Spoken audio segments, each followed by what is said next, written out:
Page 17 of Applications of Calculus. This time we're going to have two functions which cross each other, and we're going to find the area in between the two functions. If we were going to do this problem without any calculator help, I would try to graph this function. E to the x, of course, is a exponential function which grows. -1 shifts it down by 1. So let's try to draw a little picture of e to the x shifted down by 1, something like that.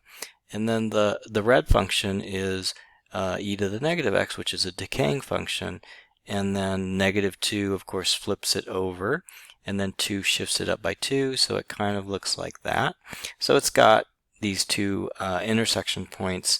Let's take a look at the calculator, how the calculator would draw these out. So the calculator, I have typed these into the calculator, and if I graph them, it has a similar picture that I just drew there.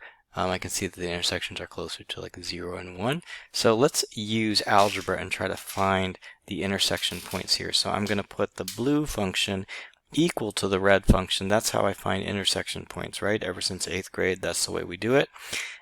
First, I'm going to subtract everything over to the left side and set it equal to 0. Okay, and then if you remember, I can group these together and make -3, but if you remember, if you have a function with e to the x and e to the -x in the same function, how do we approach this? One thing we want to do is we want to get rid of the e to the -x, which is basically e to the x in the denominator. So we multiply both sides by e to the x, and if we do that, we're going to get rid of the e to the x in the denominator. So we'll have e to the x squared minus 3e to the x plus 2e to the -x times e to the x, and these cancel out and give you 1. And then the right side, of course, is 0. Now that I have this, I could replace all my e to the x's with a t, and if I do that, then it looks much more like a quadratic.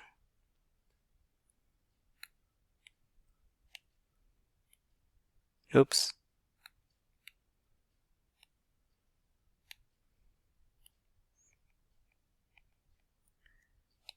And now I'm going to factor that, and I'm going to get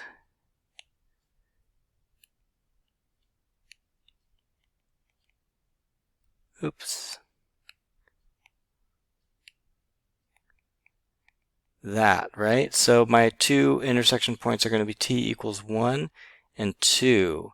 Now what I'm going to do is I'm going to try to see what my x values are, because actually t is actually e to the x. So I'm going to substitute back e to the x, so my e to the x values are 1 or 2.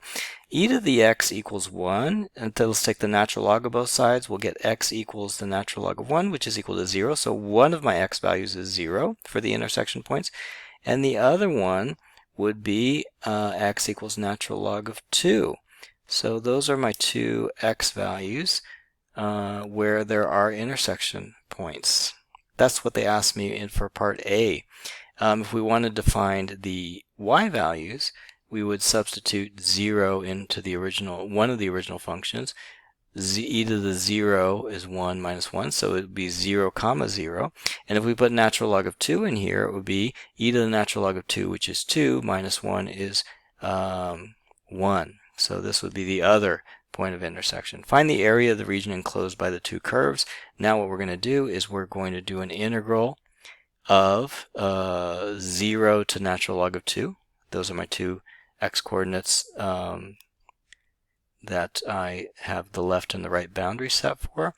And then I'm going to take my red function on top, and I'm going to subtract the blue function on the bottom. So I'll do 2 minus 2e to the -x, and I'm going to subtract the blue function e to the x minus 1.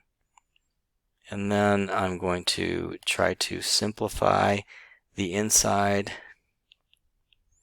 So we'll have this will be negative, and this will be positive, and this will be positive. So 2 plus 1, which would be 3, and then minus 2e to the -x, and then minus e to the x. And now we're going to take the integral of each one of these. So the integral of 3 is 3x. The integral of negative 2e to the negative x would be negative 2e to the negative x divided by negative 1. And the derivative of negative e to the x is just negative e to the x, bracket 0 natural log of 2. So now I'm just going to substitute natural log of 2 into each one of these terms, and then I'm going to substitute 0 into each one of the terms and subtract the results. So it would be 3 natural log of 2. Oops, that's very awkwardly written. 3 natural log of 2, and then the minuses here cancel out. So I have 2e to the negative natural log of 2 minus e to the natural log of 2. And then I'm going to subtract all the values with 0 plugged in. So 3 times 0 is just 0. I don't need to write anything for that. 2e to the 0 is just 2, because e to the 0 is 1, right? So I don't need to write e to the 0. It's just 1. And then e to the 0 is just 1. Okay, so then this would be minus 1, right? E to the natural log of 2 is minus 2. 2e to the negative natural log of 2 is 1/2, right? Because e to the natural log of 2 to the negative 1 is basically what we have here. It would be 2 to the negative 1, which is 1/2. And 3 natural log of 2. These multiply together and give me 1. 1 minus 2 minus 1 is negative 2. So 3 natural log of 2 minus 2 is the answer. Find the area enclosed by the function and the x-axis for this function here. They're kind of nice to us here. They give it to us in factored form. From factored form, we can already see that this function crosses at 3 points, at a 0, x equals 2, and x equals 4. It would be something like this, or it might be like this, okay? Depending on this, we're just looking for these two areas, right? So we're looking for two different areas. So we have the points 0, 2, and 4. So basically what we're going to do is we're going to take the integral from 0 to 2, and we're going to take the integral from 2 to 4, and then we're going to add those two together. I don't know which one's positive, which one's negative. Let's think for a second. If we put a really big positive number, we would get a negative, a positive, and a positive multiplied together. So it looks like if we put in a big positive number, it's going to go very negative. If we put in a negative number, a big negative number, we're going to get negative, negative, negative, and negative. We'll get a positive. So it looks like it's going to be like this and not like this. Okay, so it's going to be kind of like this, and the intersection points are going to be 0, 2, and 4. So we want these two in areas. So we're going to do one area, we're going to do the integral from 0 to 2, and the other one we're going to do 2 to 4. For 0 to 2, we're going to get a negative area unless we carefully subtract the x-axis minus the function. So we could do 0 minus this function, and then for integrating from 2 to 4, we can just put in the function itself. I think it's easier if we FOIL this function before we take the integral. So if we FOIL this function, I'm just going to make a little space here before we FOIL it. Because if we FOIL it, we can just do some really easy integrals, right? So we could have, if we FOIL x minus 2 times x minus 4 first, we'd have x squared minus 6x plus 8. And then we'll have negative x on the outside. Then we distribute negative x to everything. So negative x cubed plus 6x squared minus 8x. And then we'll just put that into the inside of here. And then we'll also put it in the inside of here. Okay, and so here we know it's going to be positive, so we just put the function itself. Here we know it's going to be negative, so we do 0 minus the function, and it'll give us a positive number. So 0 to 2, we're going to have positive x cubed minus 6x squared and positive 8x. Okay, and so let's do this part first. So that would be x to the 4th over 4 minus 6x cubed over 3, 2, plus 8x squared over 2, 4, bracket 0, 2.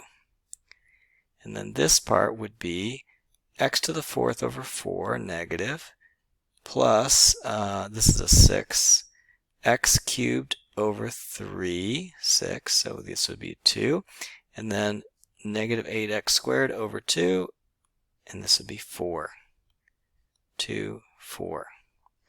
Okay, so we're going to substitute 2 in, and so we'll have 2 to the 4th, which is 16 divided by 4, which is 4, and then we'll put 2 cubed, which is 8, times 2, which is minus 16, and then we'll put 2 squared, which is 4, times 4, which is plus 16, and then we subtract 0, because if we put 0 into all three of these, everything would be 0. Okay, so that would basically be 4, right? Then we're going to add this mess here, so negative 4 to the 4th is going to be,